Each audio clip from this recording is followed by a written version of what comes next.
Good morning. My name is Mark Waddill. I am a contractor with the Craddock Group. It's a service-disabled veteran business supporting the VA with this initiative. It might be easier if I just hold it. Thanks to everyone for coming out this morning. I think we all we're excited about this day and appreciate you coming out to fight the traffic, the heat, and the first week after a holiday week. So thanks very much for coming out to support this. We want to talk about why we're here today. And the goal of today is, it's really to talk about the RFQ that was recently issued for VA to select a principal developer. This is a pre-bid conference. We want to open up communications, of course, within the solicitation requirements, but we want to explain what VA is looking for, and we want to solicit input from the private sector real estate community about questions you may have. So we encourage this to be a dialogue, and we want your feedback because we want to craft a solicitation as well as possible to get the right partner. I know there's a lot of questions about the master plan in general, but this is really focused on the one specific piece about the principal developer and the RFQ that was recently issued. There are other forums, there's the public town halls and public meetings and other avenues for non-RFQ and non-principal developer questions to be submitted, and we will make sure that we address all those questions when they are submitted.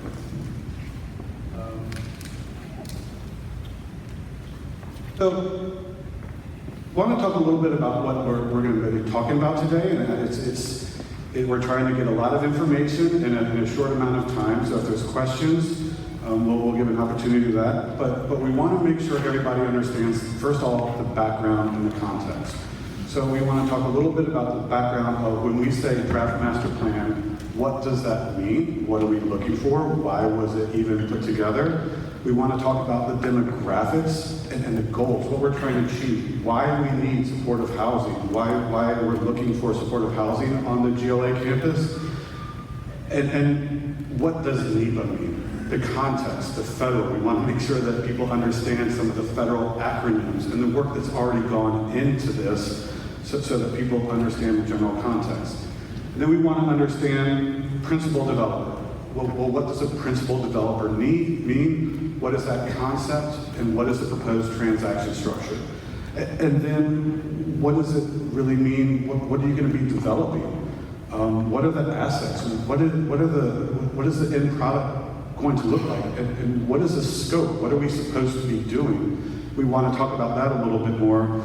And finally, talk about the solicitation document itself. It's a government solicitation, but it's a government solicitation that we're trying to make non-government, to make it sort of acceptable and amenable to the private sector. Like I said earlier, we do want to make this a communication process, so we want to give everybody an opportunity to ask questions about the principal developer and about the RFQ. We want to make that as clear as possible, so it's going to be a little bit more formal than some might. We want to give everybody the opportunity to write down questions on the index cards. If you don't have any, there's some out back, and we have people, just raise your hand and we can get those. And give us an opportunity to get those questions, consolidate those questions into different groups, and answer those questions so we can make it a little bit of investment in time up front to make everybody's time more efficient. And then after that, after we go through that, and if people still have questions about the principal developer or the RFQ that have not been addressed, we want to give everybody the opportunity to ask those time permitting. So with that, I'd like to introduce Meghan Flanz.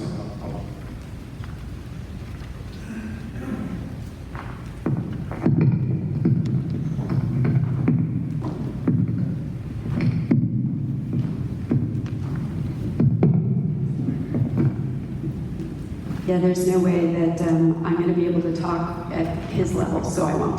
My name is Meghan Flanz. I am the Executive Director over the master plan to redevelop the West LA campus of the Greater Los Angeles healthcare system. And I'm really excited to be here today and to try to communicate to you all how exciting the prospect is of developing our campus into a vibrant community for homeless and other vulnerable veterans. I want to just tell you a little bit about myself. I've been with the Department of Veterans Affairs 17 years as of yesterday. The first 16.8 of which were in central office in Washington, D.C. in a bunch of different roles. But I'm an Angelino, born and raised here, and I was given the opportunity to come back to my hometown and to get involved in something that is kind of a moral imperative, and that is to do what we can to address the unacceptable challenge of homelessness among veterans here in Los Angeles. We've got an opportunity with our property, which was deeded to the federal government in 1887, specifically to house veterans. We've got an opportunity to be using the property for that purpose and to dedicate our resources and our energies collectively to addressing the problem of homelessness among veterans. So with that context, let me tell you a little bit about how VA has been approaching the work of developing our campus. It's both a local and a national effort. Like all things real estate, it is about location, location, location. And in a minute, I'll sort of acclimate those of you who may not be familiar with our campus to where it sits, how big is it, what is really the nature of the opportunity that our land affords us. But because we are a federal agency, and a big one, and a complex one at that, it's not a purely local initiative to get this property developed. There are a lot of offices in VA's central office back in DC that are also involved. And so this project began kind of with the commitment and sense of moral imperative on the part of a prior secretary, Bob McDonald, who decided that it would be, frankly, silly for us to continue to fight a lawsuit that was challenging our use of the property, when in fact we should be using the property better for the benefit of vulnerable veterans.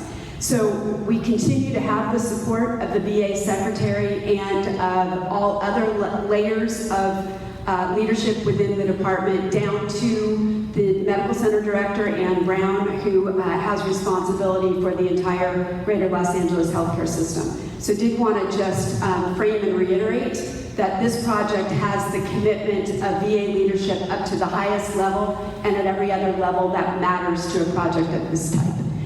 I'm going to talk a little bit, actually, can we go to the next slide, please? So let's frame the real estate. There's a poster down here for those who can't see. The slides are actually a little dark. But our property is 388 acres of prime real estate, right where the 405 and Wilshire Boulevard come together. To kind of give you a sense of the size, the UCLA campus, which is just across the 405 from ours, is almost the same size, 419 acres. Just for comparison, there are, during the school year, 13,000 people who reside on the UCLA campus. We are looking, as part of our master plan, to build out at least 1,200, not 12,000, 1,200 units of permanent supportive housing on our campus. But I think understanding what a denser use of a similar size property not far from ours looks like is kind of helpful to frame the opportunities associated with our property. If you're familiar with the USC campus, just to the south of us here, that's 226 acres. Loyola Marymount, which is gorgeous, sitting there on the bluff overlooking the water, where my daughter went, is 150 acres. And if you want to look at another healthcare campus, City of Hope, to the southeast of us, is 110 acres. Currently, our campus provides a full continuum of healthcare services. The greater Los Angeles healthcare system is one of the most complex in the VA system. And we provide a number of additional services on our campus to include residential care. We have a domiciliary, so lots of things happening on our campus.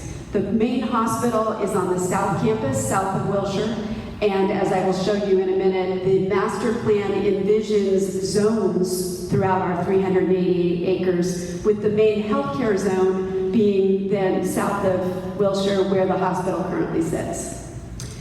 On our North Campus, we have a number of auxiliary services, things that our current hospital building is not quite big enough to accommodate, but that need to happen around a major hospital. Our kitchen is north of campus, our IT and HR functions are north of campus. So kind of like your grandmother's attic.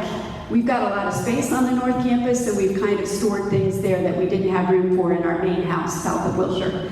But we are looking to make a more strategic use of both the north and south portions of our campus. Finally, it's interesting to note that there are some major leaseholds on our North Campus. UCLA has its baseball stadium on our North Campus. It's been there since the early 1960s, I think. And the Brentwood School, which is a private school, has its athletic complex also on our campus, pursuant to a lease that was entered into quite a while ago. Next slide, please. So let's talk a little bit about our draft master plan. In 2011, the ACLU of Southern California sued VA, challenging the uses that were then being made of the campus and alleging that we had violated the civil rights of severely disabled and homeless veterans by engaging in some commercial uses of the campus while not providing residential opportunities and support for those veterans on our campus. As I mentioned, Bob McDonald, who was then our secretary, decided that the right thing to do for veterans was not to fight the lawsuit, but rather to settle it. And so we entered into a settlement that required VA to solicit input from a wide variety of stakeholders, veterans, VSOs, all kinds of folks, and to use that input to draft a master plan to redevelop the campus with the specific goal of providing permanent supportive housing for homeless veterans. And so that master plan was accepted as a draft, and just to kind of frame exactly sort of where we are with it, it's a very drafty draft. It's notional, and there's a number of ongoing processes that will help us to refine that draft master plan into a true plan for redevelopment. So when we talk about a draft master plan, I don't want anybody to believe that we've got something that every keystroke in it is a Bible, it's gospel for us to follow. We've got a conceptual plan that we are looking to refine through the assistance of a principal developer and some other ongoing processes. Next slide, please. We've also got a legal framework. I'm a lawyer by training, and I actually carry around a copy of the West Los Angeles Leasing Act of 2016 because, frankly, it guides everything that we do. So in order to enable the department to carry out the draft master plan, we needed legislation that would authorize the department to enter into something called enhanced use leasing so that we can use the vacant and underutilized buildings and parcels on our North Campus to provide permanent supportive housing for homeless veterans. VA does not have the statutory authority to operate housing by itself, but through our enhanced use leasing authority, both on this West LA campus and on other VA campuses throughout the country, we are able to repurpose underutilized VA property into housing for homeless veterans. The West LA Leasing Act also enables VA to enter into other types of leases to carry out specifically enumerated services. If you are a legal nerd like me, you would see them toward the bottom of the first page of the Act. So different types of services that are going to be necessary to ensure that we've built a truly vibrant community on our campus. It's not purely solely permanent supportive housing, but we also envision a town center that provides opportunities for veterans, whether they're residents of the campus or not, to come together around social activities, cultural activities, recreation, things like that. The draft master plan also envisions an enterprise district that provides veterans with opportunities to build job skills and perhaps to engage in entrepreneurship to develop products and services that they and other members of the community need. So those things are all carried out. Can we go back a slide, please? Those things are all carried out through the legal authorities that are provided to us by the West LA Leasing Act. Next slide, please. So where we are now in implementation is at a very exciting stage from my perspective. What we've done thus far is to engage in enhanced use leasing around one building, Building 209, which opened in June of 2017 with 54 units of permanent supportive housing for chronically homeless veterans. It's been a huge success story, and anytime you get a chance to tour that building and listen to the stories of the individuals whose lives were transformed by the opportunity to live there, it really, for me, helps me to recommit around the incredible mission that we have. Lives were changed when that building opened, and yet we can't even for a minute think that we're done with 54 units. The draft master plan contemplates a minimum of 1,200. That number, I think, needs to continue to be refined as we understand the need, the capacity of permanent supportive housing available to veterans in the community, the number of homeless veterans in our community who may be eligible to live on our campus and may choose to live on our campus. So that number will be refined over time.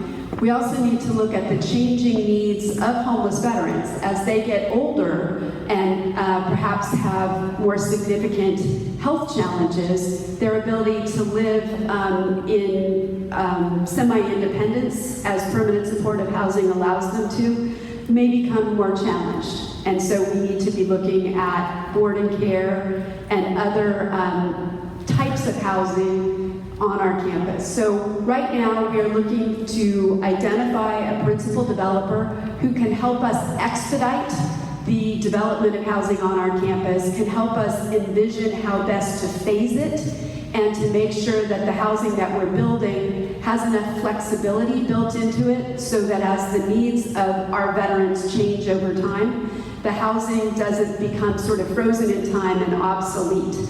Just a little bit of history for those who are not familiar with our campus. Beginning in the 1880s, on our campus, we had the Pacific branch of the Disabled Volunteer Soldiers Home. There were 12 soldiers' homes around the country that were built as institutional housing for volunteer soldiers coming out of first the Civil War and then other subsequent conflicts with severe disabilities. The model in the 1880s through about the 1930s or 40s was for institutional care. The expectation was that severely disabled veterans would come back from service and would not, most of them, be able to reintegrate back into their communities because of the nature and severity of their wounds. Beginning after World War I and certainly into World War II, though, that paradigm shifted. And because healthcare improved, more and more severely disabled soldiers, veterans, were able to rehabilitate and wanted to reintegrate back into the communities they left when they went off to war. And so that institutional residential model that those 12 soldiers' homes were built around became obsolete, which is one of the reasons that the housing on our North Campus fell into disuse, and the focus of our campus, like every other VA campus, shifted away from that residential model to the provision of healthcare. So given that history, I am absolutely committed that we need to be thinking long-term and not be building housing that will become obsolete in a decade or two, such that there's another crew like this sitting in a room like this 50 years hence trying to figure out how do we update a campus that has once again fallen into obsolescence. So one of the things that we will be looking to a principal developer to do is to help us to understand the long-term needs and how best to phase and build housing so that we are meeting needs of veterans, not just today, 5 years from now, but multiple decades into the future. Good morning, everybody. My name is Elliott. I'm the environmental officer for VA. I'm here to talk about this morning is the National Environmental Policy Act and how it interacts with this overall plan and redevelopment. As you can see there, the National Policy Act started in about 1969. What the purpose of it is to evaluate any federal action and the environmental implications associated with that. NEPA is an umbrella action, and I'll talk a little bit and show you a little bit later about what that really means, but what it identifies is a a large number of disciplines or environmental analysis that goes on associated under that program. And one thing that you want to keep in mind is it's not just about the environment of wetlands and things like that, but it's also the human environment. So when we're talking about the veterans, that's one of the aspects of the human environment that we're talking about. VA's compliance with NEPA is going to begin with us with our PEIS and PEIR. The PEIS is the overarching large environmental assessment document that we have ongoing right now. The PEIR is the California Environmental Protection Act portion of that, which we are also complying with. Also associated, another regulation that is a large portion of this process is the National Historic Preservation Act, given the age and the historic resources located on campus.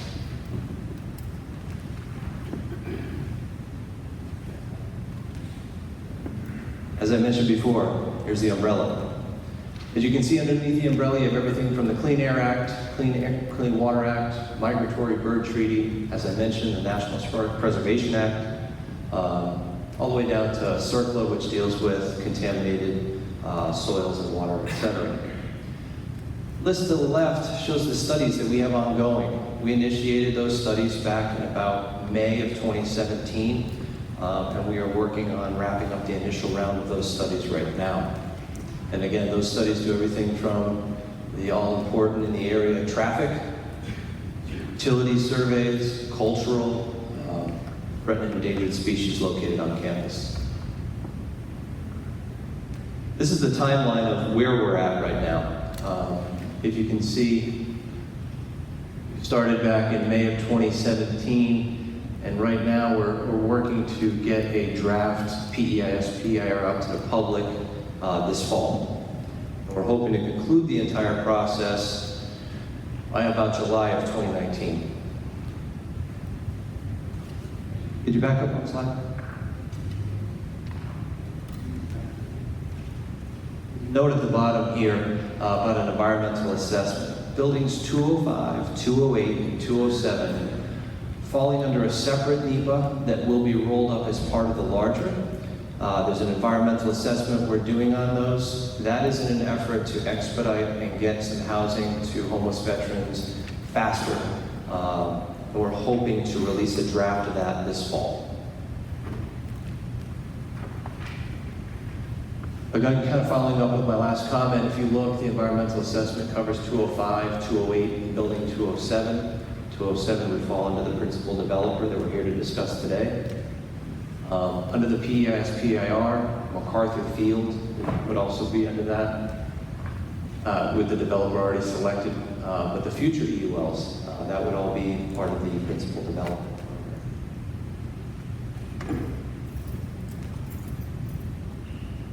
We're looking at the EULs. We've got the comment here specifically identified in the finer master plan. Principal developer is going to work hand in hand with the PEIS, PEIR to help inform this process, inform the next phase of the master plan.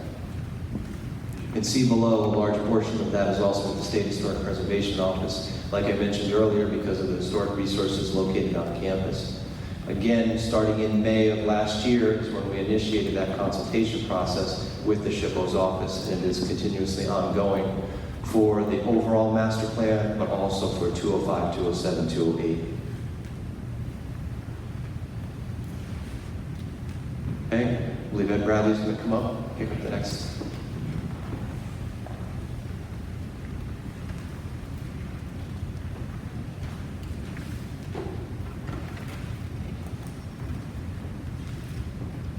Good morning. My name is Ed Bradley. I am the acting executive officer of the Office of Asset Enterprise Management, which is in essence the capital asset office for the VA. And the Enhanced Use Leasing Authority, which I'm about to give an overview of, and the idea of the RFQ for a principal developer generates from my office. So we hope to give you a good insight as to what we're looking for and how for someone to be successful with this endeavor.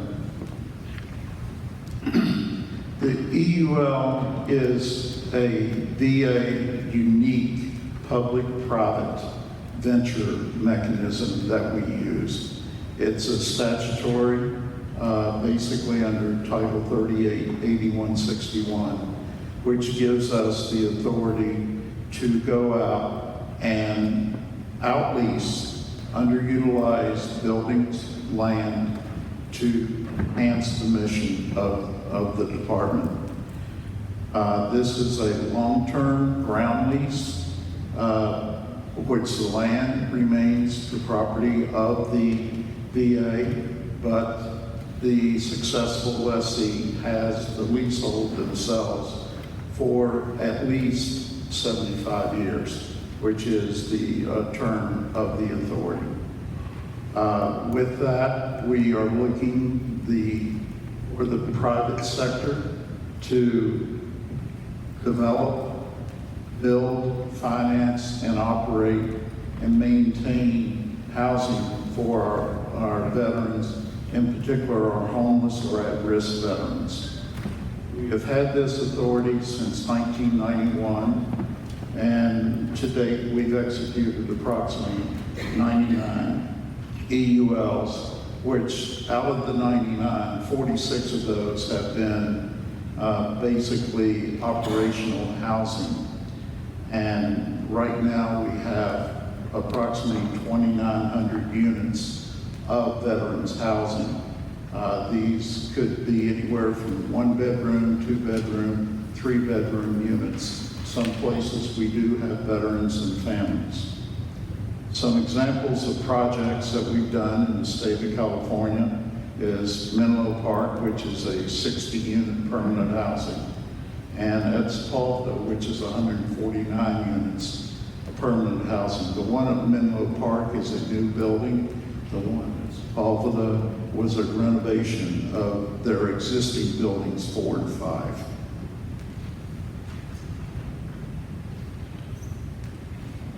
Today, using for the housing for EULs, there has been financing raised by the lessees, developers, in excess of $500 million.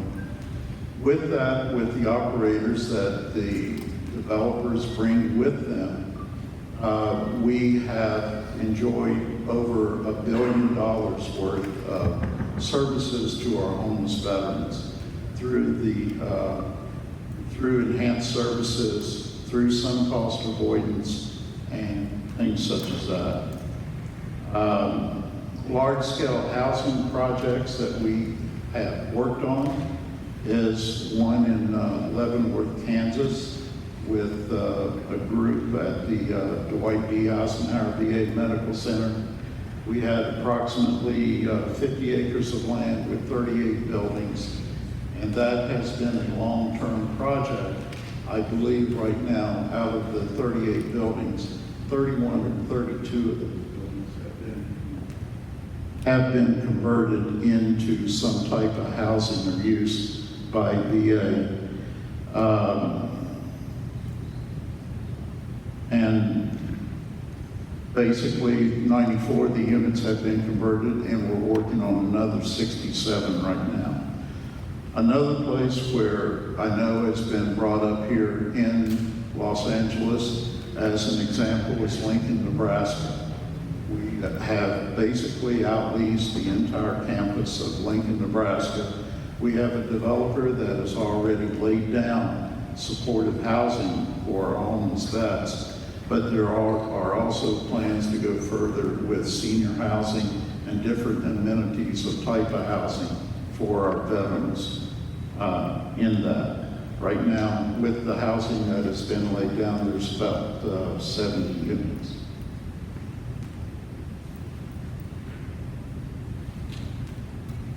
Slide.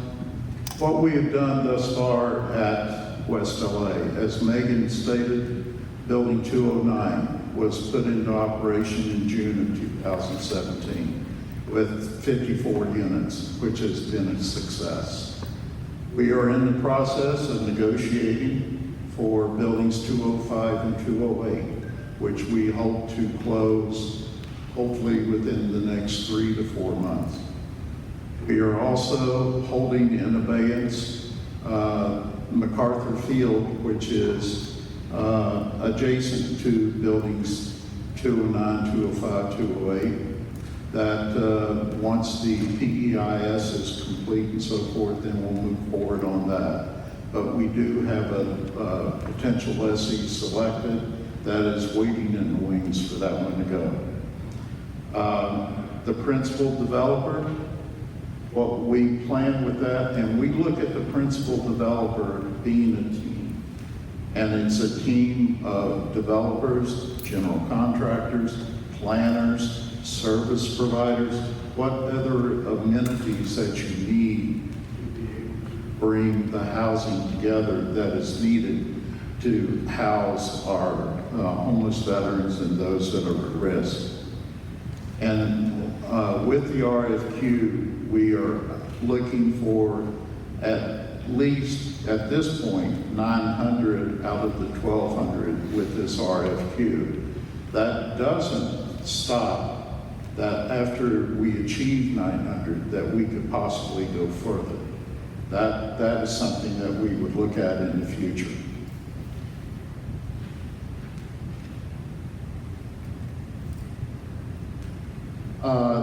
Like I said before, the terms of the EUL may not exceed 75 years. And the provision for supportive housing is basically principally benefits veterans and their families. One thing everyone keeps asking about, what's VA going to put into this? VA, under its statute, has the capability to contribute through its minor construction program some funds to help going forward with things like infrastructure, things that are existing that needs to be removed, things such as that to help it. It's not the total financing, but it's part that could help. But that's something that once we get with a principal developer and his team, his or her team, we would sit down and decide how best to orchestrate the financing of the entire project to bring it to a success.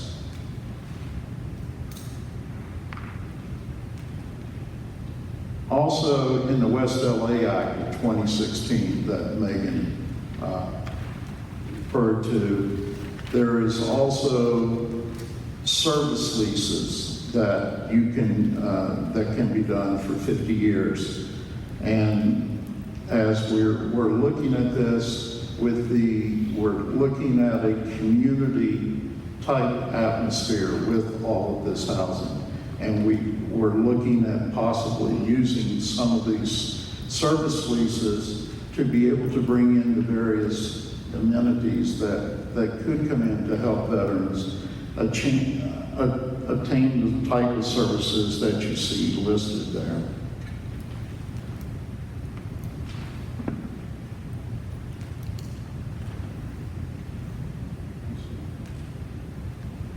The role of the principal developer. We're looking for the principal developer to assemble a multi-discipline, facet team to plan, coordinate, execute all development activities, to finance all development activities, to identify assets for development of new housing, or to develop new housing on the campus.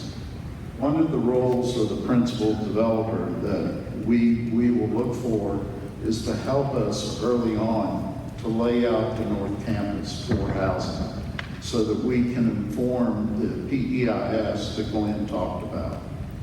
We need that information to be able to go forward, and the principal developer with his planners and the rest of his team will need that information as well.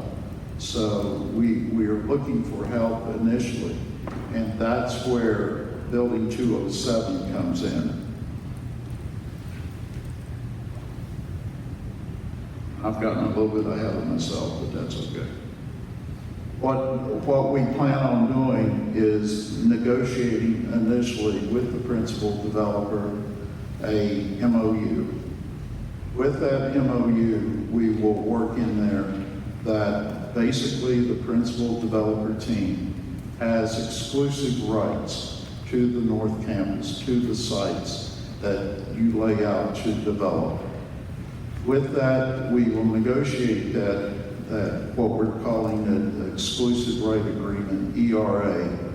And with that will happen during the time of the review and so forth of the PEIS, and that ERA would be executed upon the successful completion of the PEIS. From that point on, then we start working the various types of developments, development plans, and so forth to move forward.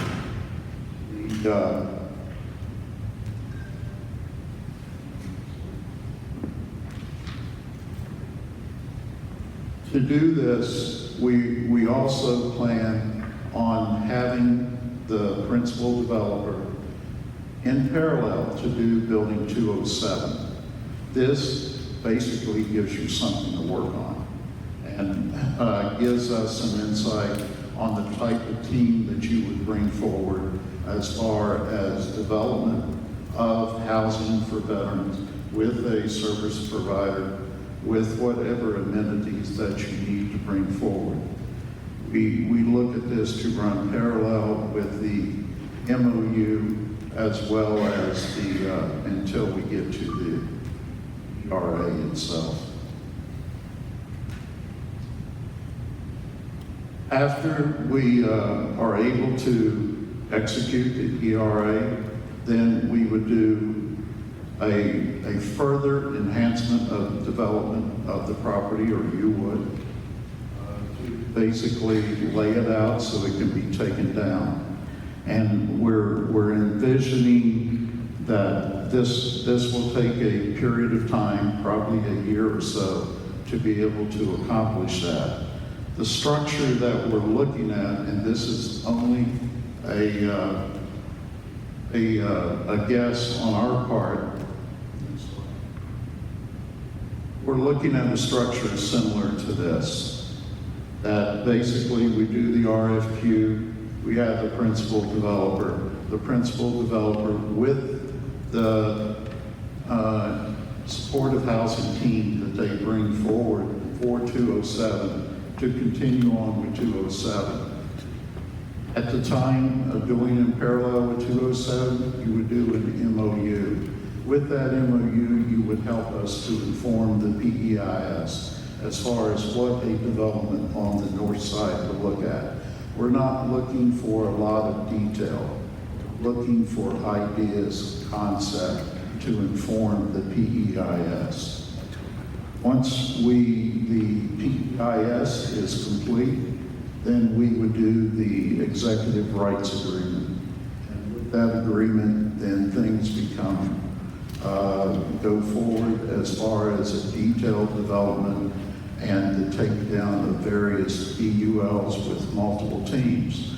The way that we're looking at this, either the principal developer with their team, they would have the right to basically exclusively take down multiple EULs through this, because we are thinking that it will probably be 3 or 4, maybe more, maybe less EULs that you would do. Be able to take this down with the financing atmosphere and so forth. There are ones that the principal developer may decide, I don't want to do that, so we're asking them to compete within themselves for other possible providers, developers for those other EULs that the principal developer would still be involved with, but you would have someone else as a lack of a better term, a sublessee to be able to work the project for you. And with that, I'll turn it over to Mark for about Building 207.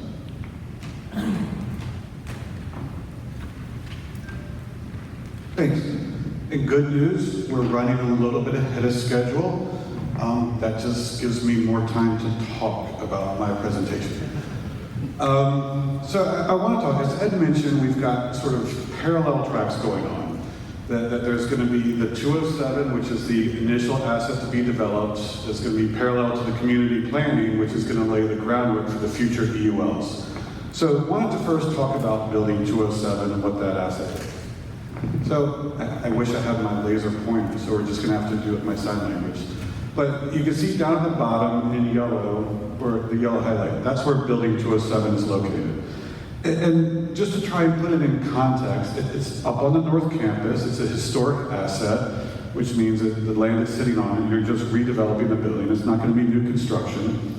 And it's in context, and this is a good example of many of the North Campus operations where it's on a field by itself, not too far from Building 209, which is an EUL in operation, and not too far from 205 and 208, which should be executed EUL shortly and then under construction, future EUL, and MacArthur Field that we talked about. So we're looking at already creating a mini community right here that is next to other buildings that our VA currently occupies or in operation. Some are vacant or close to vacant. Some are planned to be vacated. And there's lots of ongoing activities here.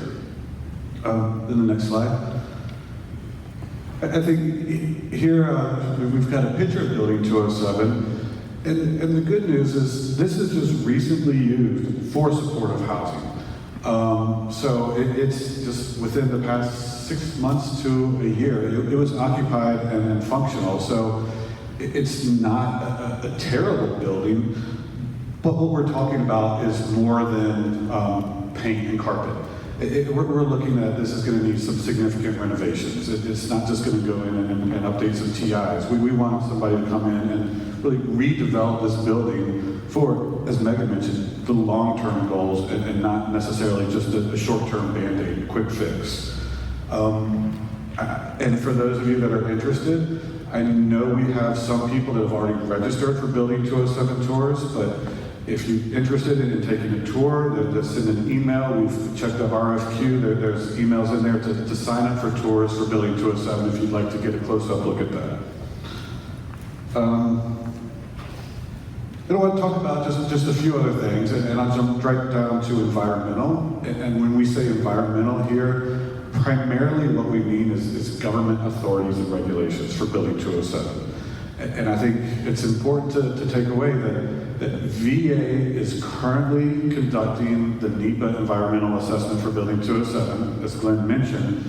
And what that means is some of these federal hoops that you need to jump through, we're already doing that. So it's something that is anticipated to be completed relatively soon. With that, it's not just the NEPA process, but it's a Section 106 process for the historic aspect of it and communications with the SHPA. So what we want to emphasize, we're trying to give everybody a giant head start here, and that we're trying to work with the principal developer. Then the next slide. So let's talk about, Meghan mentioned this earlier, and we talk about 207, the parallel process. Once selected, that starts moving forward, but then we're talking about the community planning process, which lays the groundwork for everything else. So what is the starting point? I think it's important to note that there's been an awful lot of work going into this master plan, but it still is a conceptual framework. I think it's important to know that it provides guidelines and a strategic framework, but it is not intended to be a detailed land use, zoning, design guidelines with everything already laid out, which means there's still some work to do. With the implementation of each project along the way, that there's going to be some work to do, and that's where we want somebody that knows what work is involved and knows how to make that work, invest the work up front to make it financially viable. We want to make somebody that can actually deliver on the work that's being done in advance. So I think this slide is important. So one of the first steps, when we talk about this, 900 units, and the question always comes up, where are those 900 units going to go? And we always answer, well, that's what we're trying to work with the principal developer for. Where do those 900 units go? And so this slide, it's in there, and I need my pointer again, but it says where those 900 units will not go. But it doesn't answer the question, where will they go? And there's a lot of work to try and figure that out. And it's not just a matter of, well, let me pick this building and let me pick this land and A plus B plus C, now I've got 900. It's not that simple because we want it financially viable. We want to consider VA operations. We want to consider a phasing. So there's a lot of aspects to consider. Most notably, we don't want 10 random projects. We want a community. So there's a lot of work that goes into picking those assets first as the first starting point. Here you go. So go to the next slide. But even once those are picked for the first time, we call this the neighborhood planning process and the community planning. So we've got those assets, and there's going to be a lot of back and forth of feedback, and those are going to feed back into, well, now we've got some units, but what about the phasing plan? How are these units, does it make sense to implement the phasing plan that's along the way? Where are the amenities going to be? And some of that might then go back, well, let me rethink some of the units that I've picked for the 900, and then come back to the phasing plan. All the while, we want to make sure that it's financially viable. At the end of the day, what's most important is we want a financially viable plan, and this is sort of an alignment of incentives where, hey, it's in both of our interests. Look at our goals. We want housing, and we want it done quickly. Your goals, you want housing, and you want it financially viable. You don't want to be handed something that says, I can't work with this. So we want your input. And that's sort of the key that we're looking here. It's a financially viable, and we understand it's an iterative process. So as Ed mentioned, there's going to be some inputs into the NEPA process for the draft PEIS, more inputs into the NEPA process as we go to the final PEIS, with the goal there to make sure that all the work done in advance is financially viable, that it's something you can work with. And then once the exclusive rights agreement, we'll be negotiating that.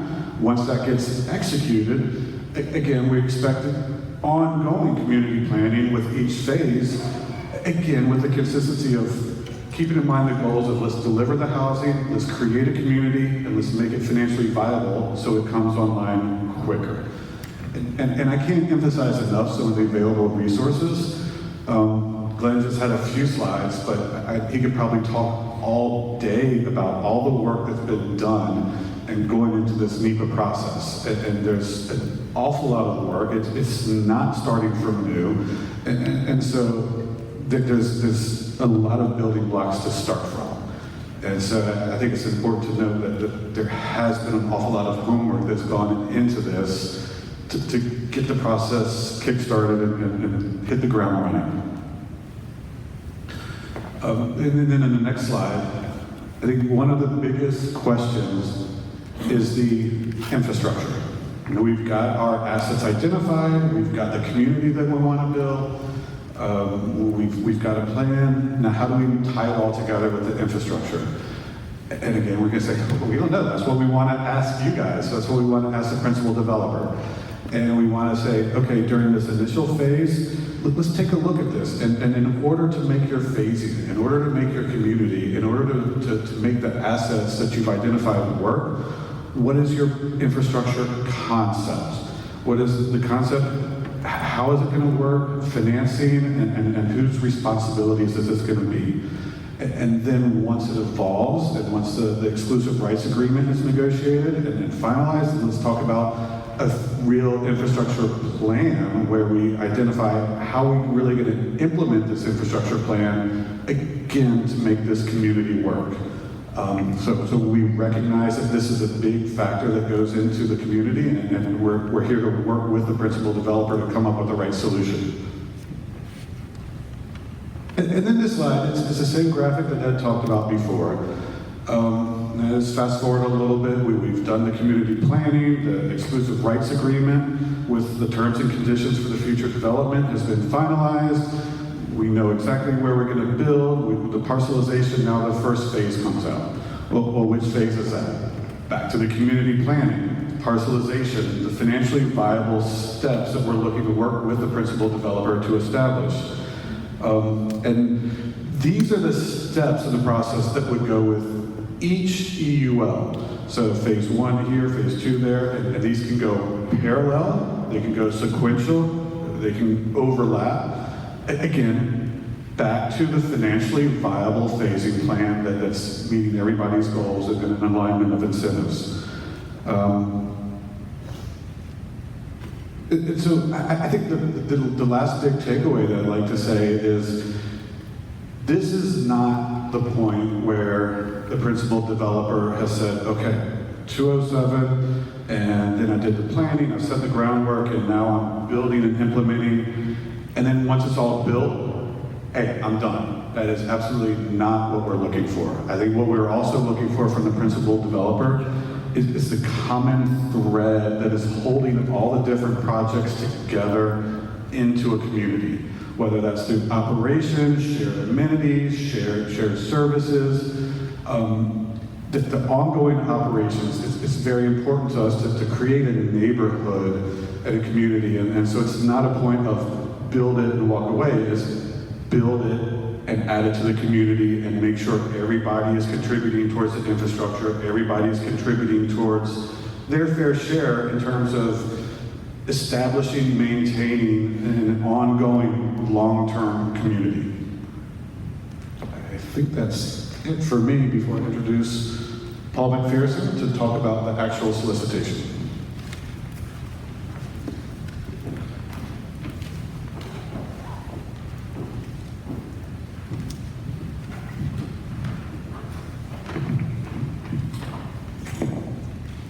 Good morning. My name is Paul McPherson. I work for Ed Bradley, and the Enhanced Use Lease program falls under me.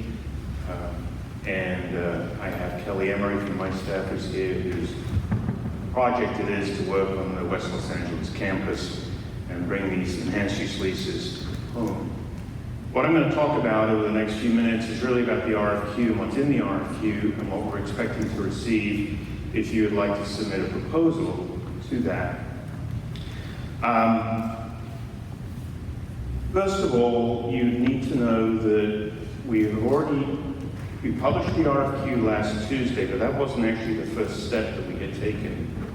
One of the things that we need to do is to find out if there's any service-disabled veteran-owned small businesses or veteran-owned small businesses that could have done this particular project. What we did do is we published the RFQ a little bit ago and invited those entities to respond to the RFQ. There were a couple of responses, but they didn't qualify, and so we published the RFQ last week for full and open competition.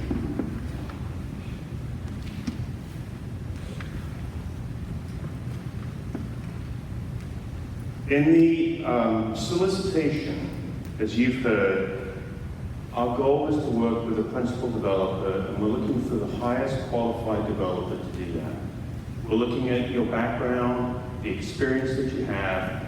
How often have you done some development like this? Did you do what you said you were going to do? Did you follow through? Were you able to finance it correctly? Do you operate it? Do you manage it? And does it have a long-term viability? So that's what we're looking for here, and we realize that that's going to take a team of individuals, not only a developer, but a contractor and a service provider and a management company. All of those entities would go into the team, including architects and historic folks that would work with you. We also realize that the principal developer's role, as you've heard, to redevelop or to feed into the PEIS, the environmental documentation that you heard, and to help us plan a massive development on the north end of the campus is one aspect of this, and that'll take probably one team. There may well be a different team or a slightly different team to execute the enhanced use lease on building codes. That would be more of a focused contractor, architect, designer, service provider, and so on and so forth. So we realize that there may be two different teams We're still looking to that principal developer to tie that whole effort together. So let's go to the next slide, please. This is what is actually in the RFQ, and the various sections of the RFQ that you would need to focus on if you were going to respond. There are 5 sections. There's a cover letter piece, which I'll talk about in just a little bit. There are 5 sections. 4 of the sections are directly related to the principal developer's planning effort on the north part of the campus. The 5th and final section is to do with Building 207. So, first 4 sections, you'll talk about management plans and financing plans and operating and supportive services. The last plan is, no kidding, 207 is a green light. We expect you to start work on actively pursuing financing, designing, and working towards closing an enhanced use lease on that particular building. You'll see on the right, go back please. You'll see on the right-hand side of that slide, there are page limits. Those are very important. Sometimes when we do these solicitations, we get developers that are really keen to show us all of their experiences, and they provide us with many more pages than is actually what is included in the page requirement. Please stick to the page requirement, it's extremely important. Next slide. So read all the requirements of the RFQ, focus on actions and what you've done. Please realize that if you put references or points of contact or developments that you've done in the past, we will go back and we will look at those. We will interview people to ask how their experience was dealing with you as a developer, and we'll get that feedback from those folks. Let's go to the next slide. So we're going to talk a little bit, or I'm going to talk a little bit about the 5 factors that are in the RFQ. Each one of these factors we rate equally. No one factor is more important than another, but each of the factors have their own importance. So, first of all, with the cover letter, it's extremely important for us to tell us who the entity is, whether you're a for-profit, a non-profit entity, who the proposed LLC structure might be that you would have, and who the Dun & Bradstreet number or anything else that you might find would be important to include in the cover letter. You would include certificates of good standing, things like that would be attached to the cover letter. Your anticipated form of business. Many of these projects that we do are put together as special purpose entity LLCs. And we would expect you to outline that sort of concept and who would be the responsible party that would be signing for that particular LLC. Obviously, if there's been any issues with working in government contracting, you'd need to disclose that too in your cover letter so that we can understand that as well. Go to the next, management plan. So for the management plan, which is section 1, and this section is really an overview of how you're going to piece together an organization that's going to do the master planning effort for the North Campus. And you're going to lay out a proposed team. These might be teams that you've worked with in the past. If so, you would provide their experience and what they did with you or what you did with them, and what value they bring to the table. You'd also, besides identifying those key personnel people, you'd articulate how well you've understood what we've talked about today and what's in the RFQ about the concept of master planning the north part of the campus. The utility infrastructure, the proposed development areas, our goal of providing housing for critically homeless veterans, which is our initial need, and obviously there's a diverse population within that group. So you need to articulate that in your management plan.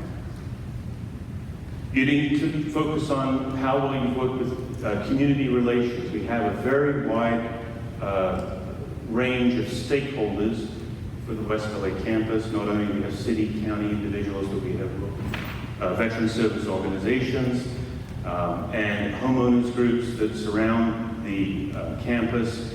And so you need to put into your management plan how you've dealt with those issues in the past and how you've built coalitions successfully with local communities. You'd also need to point out your small business outreach effort. Part of this is how would you reach out to veteran-owned small businesses or service-disabled veteran-owned small businesses to help you execute your plan for master development. Further than that, what would be your plan to hire veterans at some particular point, either in the construction process or in the management process going forward? So that's an opportunity for you to show us your commitment to the veterans and how you're going to include them in the solution as you provide it. Move on to the next factor here. Factor 2, which is the neighborhood planning and master development. This is where you get into a little bit more of the detail about your past experience in dealing with communities and how you're going to pull this neighborhood together. You would provide examples, preferably in Los Angeles. We're looking for 3 examples, perhaps in the Los Angeles area that you've done in the last 10 years, that you could say, hey, look, this is something that we've done successful. We'd like to tell you about it. It involved community planning. It involved these various stakeholders, and this is how we intend to build a team to be successful here at West LA.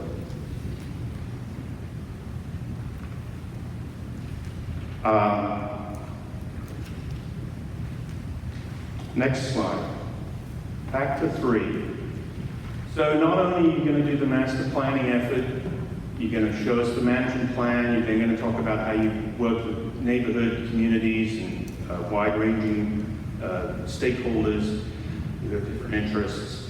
But in factor 3, this is the piece that Mark alluded to, is we want a developer that's going to be here for the long haul. And part of that is the supportive services and management plan of operating the facility. So what we want you to do is to give us examples of affordable housing communities that you've developed and how you've put the team together of service providers and how you're managing that particular project. And this is your opportunity to show us that particular piece. And the key piece of that is how did you obtain the operational financing? Was that through HUD-VASH? Were there other subsidies that you used? What is your rental model and what is your unit mix and things like that? So this is an opportunity for you to tell us in that particular section, section 3, what you're going to do. It would be important to identify team members, potential team members, team members that you've worked with in the past, and potential team members that you might use again, or team members that you would consider using moving forward. What you may have heard from PJ Steigers is that the facility operates with HUD-VASH, but VA provides the case management. In some cases, VA has to contract out that case management for the veterans. And there's a lot of services that the veteran gets from VA. So VA doesn't always provide those services from VA. You contract out that.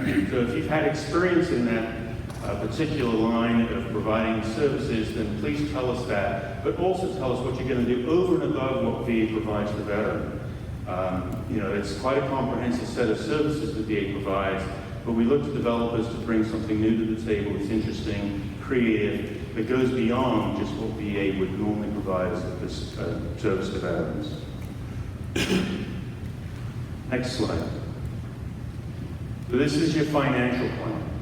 And for us, this is probably the most important piece in understanding that you clearly know what we're asking for today.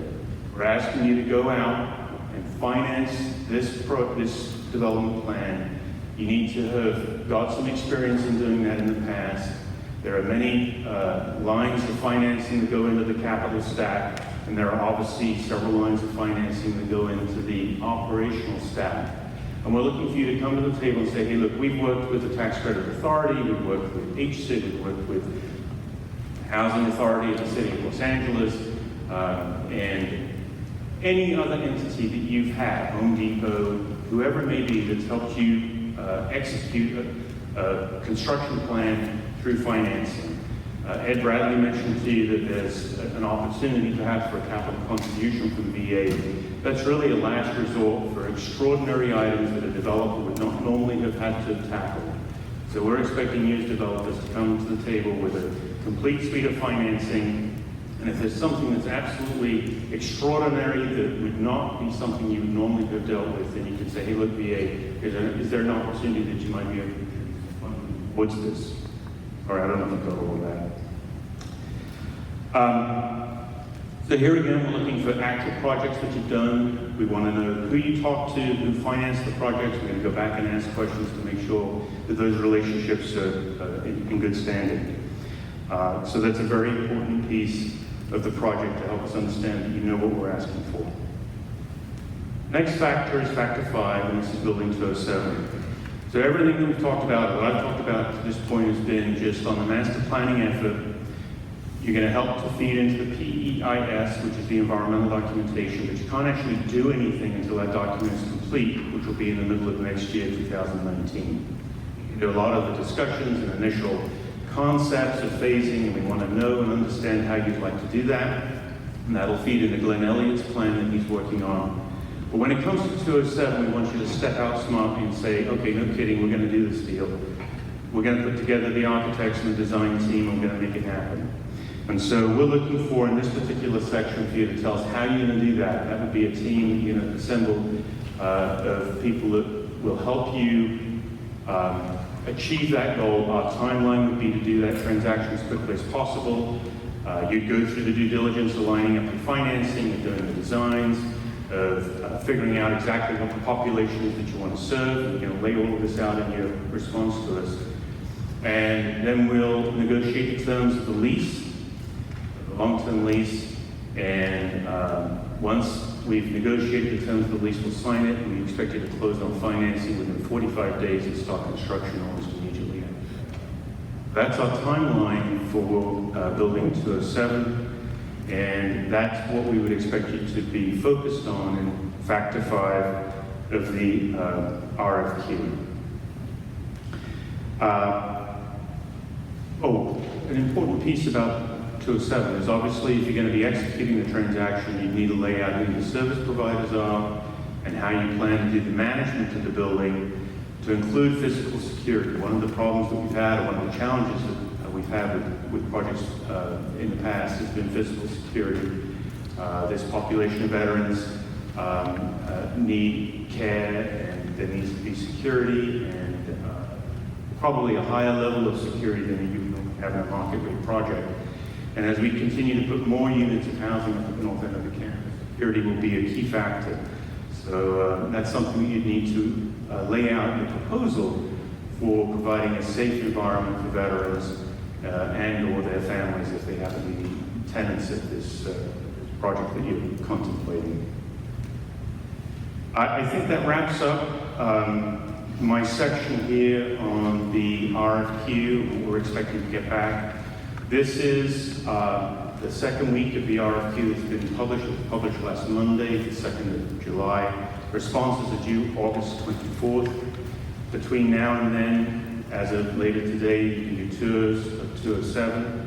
And we're going to have a panel up here to answer some questions in just a little bit. We'll change gears and we'll answer some questions for you. There will be some more tours of 207, and I think you need to coordinate with Janet Rice or on our webpage if you want to take a look at Building 207 later this week.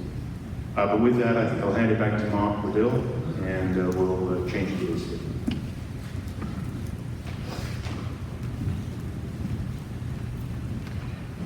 Thanks, Paul. So I think at this point, we'll take a 15-minute break before starting the Q&A. But if everybody, as we talked about earlier, can write any specific questions you have on the note cards, bring them up here, bring them out to the table out front. Marnie in the back can hand out note cards if anybody has any. And if anybody has any questions, let's get those down. We'll go through those, start the Q&A, and try and make this as efficient as possible. Thanks. All right, welcome back. Thanks for the questions. I get the impression now somebody's been paying attention and has read the RFQ, so we really appreciate some of these questions. I think first, some logistics. A couple of questions we've had is, how do I get a copy of the slides? They are going to be posted online. Everybody that's registered will send out an email that says they have been posted. In addition to the slides that have been up today, we're going to post the questions and answers that we've received today, in addition to any questions and answers that we received by email or in writing. So we will post a consolidated question and answer from today's session and make it available to everybody online. And I believe in the handout, I don't know if you last page, it shows the link. There's a handout out front that has that link in case you want to check it.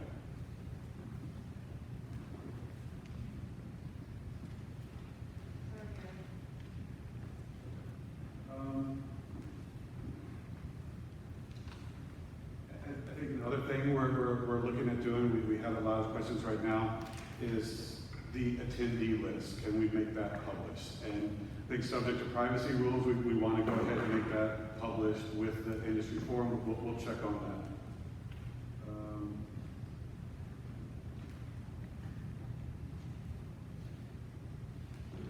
Another question that we got before we get to the panel is, can they be delivered to the West Coast instead of the East Coast to save a day in preparing a response? We will have to talk with the contracting officer about that, but we've received the question and we will make sure we post that response. It will, an administrative thing that we'll look into. I want to talk a little bit about some of the questions we got that sort of deal with the general structure, and some of these I think we might be able to address, and then some hand off to the panel. But one was, how is a principal developer going to be paid? Are they going to be receiving progress payments or payments from VA?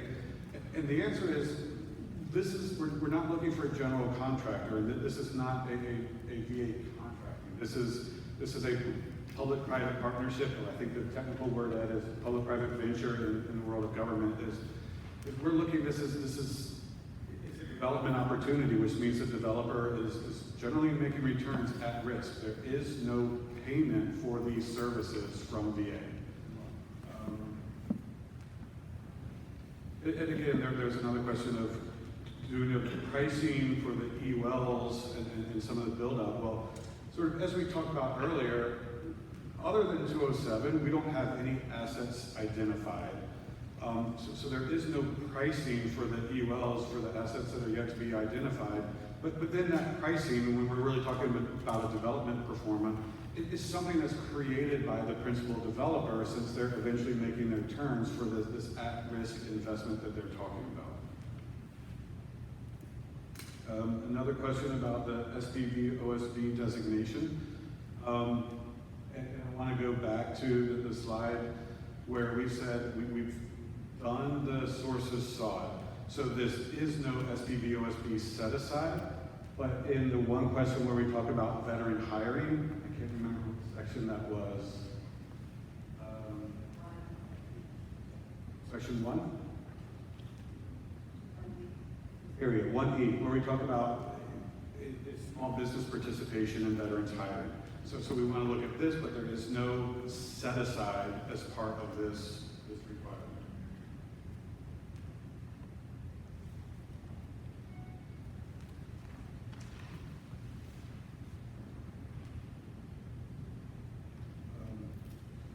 Again, some other questions about the general transaction structure of when you expect construction for building 207 to start. As soon as possible. It would start, as Paul mentioned, right after execution of the EUL and closing of the financing. But the really big driver in this is for the principal developer to secure the financing to pay for the construction. So the start date for the construction of building 207 is really within the control of the principal developer, as in control of VA, because it's up to the principal developer to secure that financing.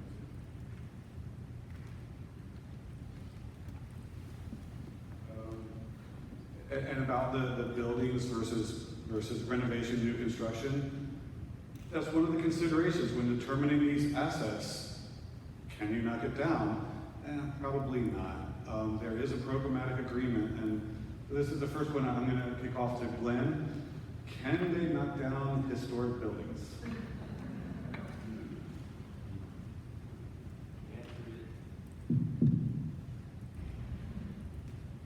The answer is yes, but it's part of a process. It's part of consultation associated with the National Historic Preservation Act and work with our office and the State Historic Preservation Office. There's mitigation associated and things like that.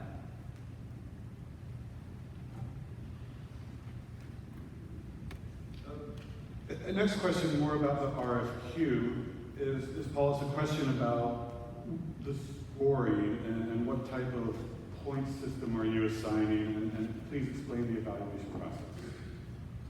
So the RFQ, there are 5 factors that each weighted equally. There's no point system in that, and there's no point scoring that's associated with either of those factors. The decision that the VA makes is on the best value and be based on the experience of the developer and the information given through the RFQ. Okay, thanks. Another question, and I'll put this for Heidi.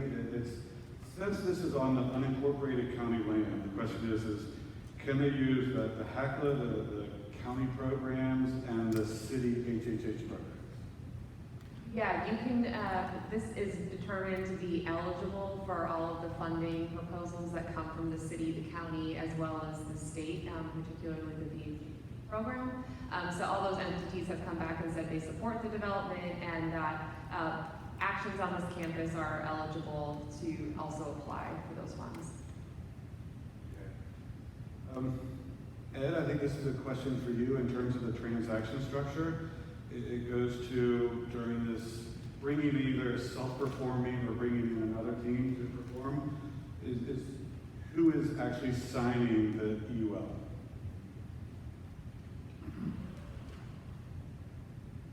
With the transaction, that structure that we showed on the slides, the actual signing of the EUL actually would be a triple signing. What we're looking at, it would be a combination of the principal developer, his or her lessee developer, and then the VA. So we're looking at a tri-signing on this, which is unusual in the EUL world. What we're trying to do is show that the principal developer is the umbrella for the entire development. That way, that keeps them in sync with each of the individual EULs that may come out of them. We've got another question, just in this general transaction structure. What financial terms is VA looking for with regard to the EULs? And I think there's a little bit of a distinction. There's the initial building 207, we're asking for this initial building, what is your proposed consideration for this building? But for the future EULs, I think that's part of what's intended to be negotiated in this exclusive rights agreement. What is a step for all these future unknowns? I don't think we can answer the question of what financial offer are we looking for at this point in time for an unknown asset, if that answers the question. Ed, or Paul, anything to add to that?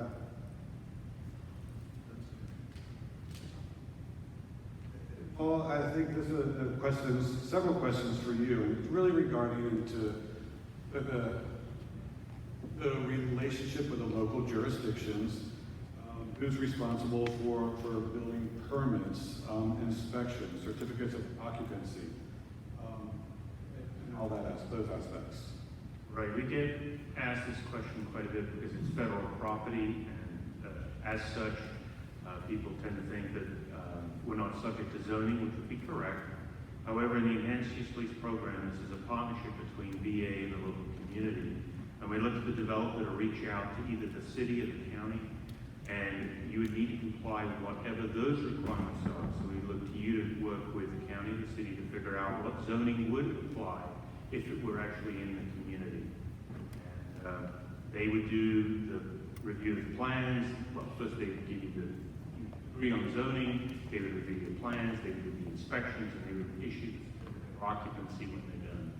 So we look to you to set up a partnership with the local community. In one particular case, going forward, they're dealing with the county, but it's up to you, the developer, to decide if you want to work with the county or the city, or both, and present to us that partnership that you're entering. And as a follow-up to that, the question is, we are looking for all federal, state, and local building codes and standards apply, but that does not mean that they need to be built to the VA standards. When we say federal standards, that means federal standards that are applicable to private sector development. Did I capture that correctly? Yes, that's correct. We're back to some of the environmental, and this is a question for Glenn, and the CEQA approvals about which agency will serve as the lead agency for CEQA. The Department of Veterans Affairs will be the lead agency.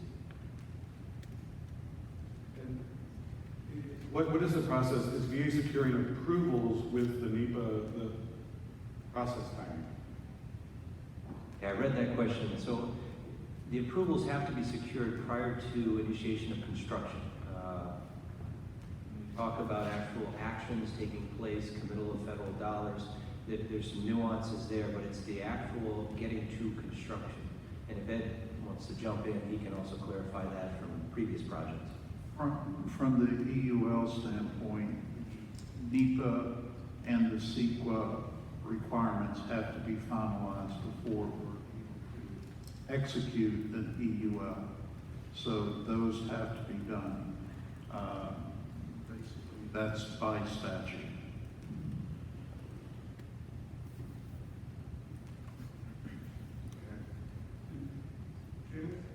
Go to the infrastructure side. And the question is what is the status of the existing infrastructure? What utilities do you have? Where is it located? What's the capacity? What does it need, et cetera? And So go to the community planning side. So I think we'll talk it now. I'll say mine, and Glenn, I don't want you to chime in, but we've got a lot of information. So we've got the CAD drawings, we've got the locations, we've got all the information that we want to share with the selected principal developer. And sort of one of the things I was alluding to earlier is, and Glenn's anxious to talk about this because he's done so much work about it, but there's been an awful lot of studies about the utilities and what's out there. And so Glenn, I'll let you sort of elaborate. what we've done is we've broken it up into a phase one, phase two approach. Phase one is basically the baseline of what exists in North and South Campus. Now, primarily, you're concerned with the North Campus. This looked at every aspect of the utilities, not just what is there, but their capacity, their age, where they are in comparison to standard. This included telecommunications, steam, gas, stormwater, water, power. And those reports are being finalized. Currently, they'll be included as part of the draft master plan when it's released. Okay. And another question is really more, what are VA's goals for energy efficiency? And this is sort of a two-part question of the lease itself and what's the standard? Is LEED certified for new construction? Paul, It's a LEED silver is what we look for. so the lease itself for renovation and new construction, we're going to want the LEED silver or equivalent. But as far as how that gets incorporated and products to sell and how do you make that even better, that's for the principal developer and his team and subcontractors to figure out how they want to deliver that. That's outside of VA, but we expect a minimum of LEED silver. Mark, just a quick clarification. The utilities reports will be released with the draft. Yes, that's later this year. Thanks. This is one of my favorite questions because this is what I do for a living. Can EUL support debt on the leasehold similar to other government long-term ground leases?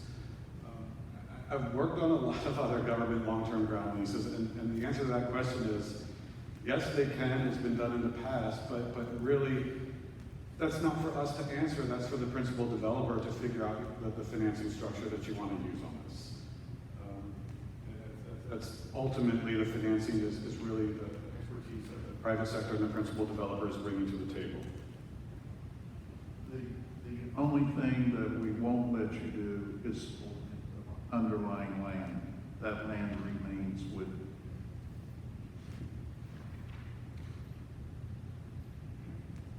And another question is really what can you leverage to secure your financing? And as Ed sort of said, the improvements can be secured as part of the financing, but the underlying land, VA cannot subordinate its interest in the fee simple underlying land. Say that. Correct.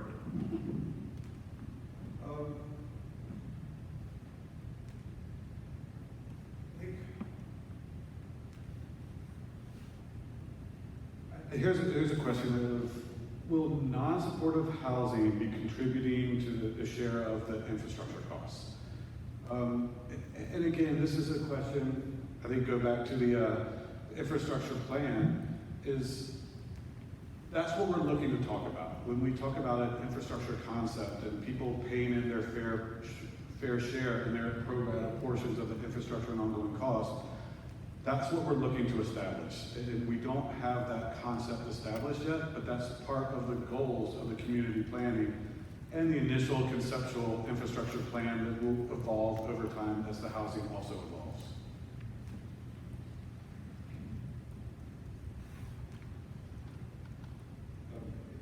I'll give this a question to Meghan because it's a good one. Can the housing be for non-veterans as well?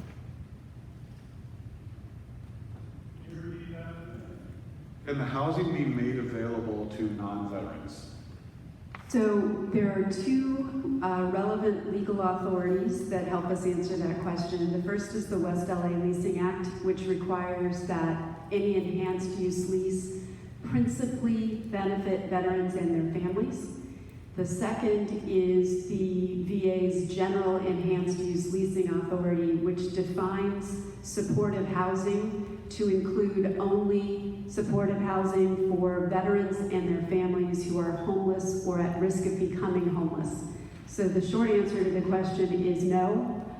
We do not have the authority to build housing on our campus that is available to folks other than veterans and their families. And then the other sort of question is, what about market rate units? Are those available as part of this concept? So I think the jury's still out on that. The VA Enhanced Use Leasing Statute, which is in Title 38, does define supportive housing to include various types of low-income and homeless housing, and it includes a catch-all, which says, and other appropriate or relevant types of housing. I'm not getting the language correct. So I think an argument could be made that mixed income housing is permissible. Frankly, I think we have to consult with our legal experts and also hear from the principal developer about sort of ideas about how best to make the new community for veterans on our campus sustainable long term. This is more of a question for Heidi. I think I know the answer, but will HUD-VASH be made available? Yeah, so we do have HUD-VASH vouchers that will be made available. Buildings 205 and 208, which are underway right now, will be HUD-VASH, as well as Building 209. We just don't know yet what the scope of that will be because it's all dependent on the resources that come in. But presumably, yeah, HUD-VASH will be available.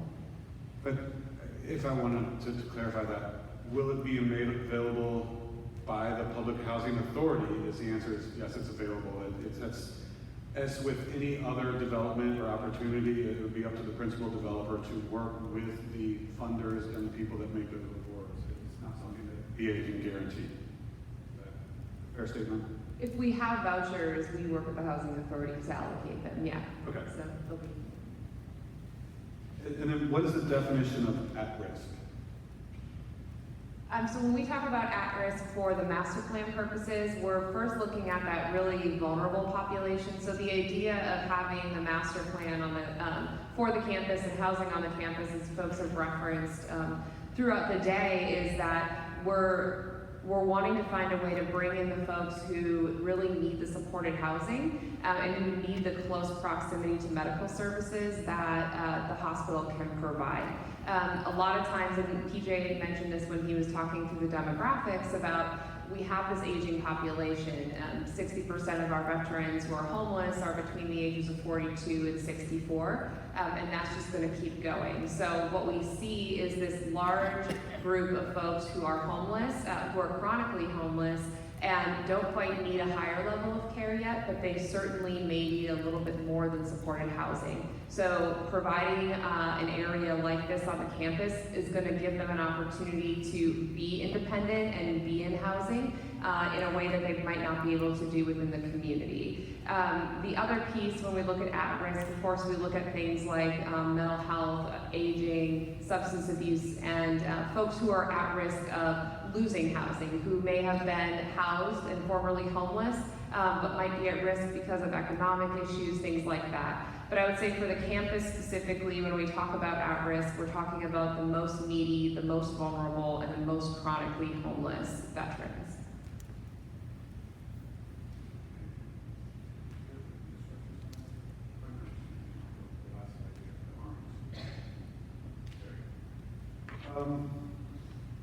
This is a question that sort of received in more ways and in different formats, but who do you expect to be responsible for the common area improvements, open space, roads, and et cetera, and how? And I think this is what we're looking for. We talked about an infrastructure plan, and maybe when we talk about an infrastructure plan, we need to be clear that it's an infrastructure and a shared space and shared common areas, shared amenities plans.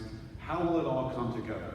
And I think one of the things we're looking at is the last bullet here is not only how does it all come together, but who pays for it and maintains it. And we're looking to hopefully find some way that the principal developer can bring in some expertise of what kind of association will there be to allocate some of these costs and make sure they're maintained and that the users all equally pay for their share. It has not been established yet, so we don't have an answer, but that's one of the items that we recognize is sort of key to making this entire concept work.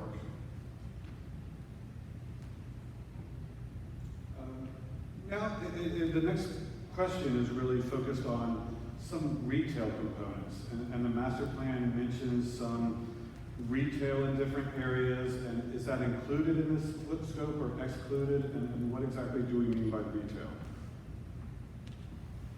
So I'll take the first stab at this. Again, the answer lies in our legal authorities. So the leasing authority that's provided by the West LA Leasing Act does include activities and purposes that might include principally veteran-focused retail. What we can't do on this campus is provide retail that is not principally benefiting veterans and their families, which makes it a little bit challenging to try to figure out what does this look like. So we're not, we have no authority under the law to build a new Playa Vista or a new Century City Mall, but I think we can look at what services on campus are necessary to ensure that we have a vibrant, supportive neighborhood for veterans and their families. And that might include dry cleaning. It might include restaurants or coffee shops. And so I think we need to, in exploring with our legal advisors and others, what does the West LA Leasing Act really envision? And how do we get that done to include some services that are necessary to make sure we do have a vibrant neighborhood rather than simply housing that does not afford those services that people come to expect near their homes. And those services, and this is sort of the outline of the West LA Leasing Act that she's referencing. So is there authority to build a big box retail mall here? I think the answer is quite no. But then a follow-up is, what retail or services might be included in the town center, and how big would you, what's the scope of the town center that you're expecting to see? I think we get to... Well, okay. I think we get to envision that together, and if, with the expert advice of a principal developer, we determine that what we really need to do is something that is not yet permissible under our statutory authorities, then we need to work with our congressional offices to get the additional authority that we need. But right now, we do have a statute that envisions all of these services, some of which are likely to be potentially commercial in nature, a commercial child care facility, a job training facility that also has some aspect of sales associated with it. So I could certainly envision a hospitality training center where veterans are learning food service skills or other hospitality skills, and they're learning them by providing them in a way that could be defined or described as commercial. What we are not authorized to do under the statute is to commercialize the property such that the only benefit to veterans and their families is the generation of revenue. That we cannot do.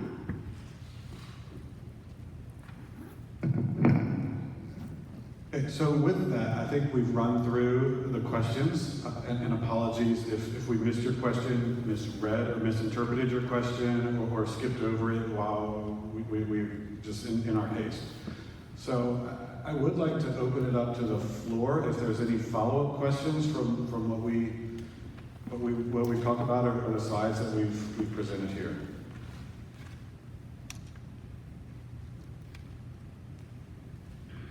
I guess it means yes.